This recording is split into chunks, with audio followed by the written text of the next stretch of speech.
Today, I'll show you a simple way to unlock your phone's screen lock or password without losing any data.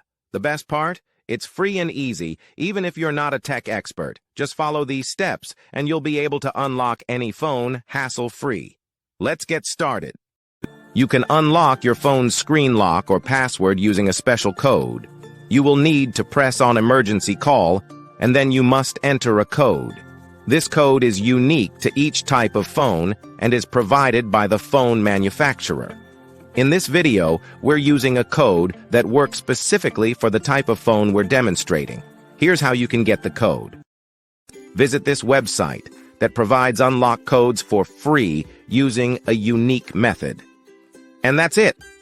Now you can unlock your phone without losing any data. See you in the next video. Bye.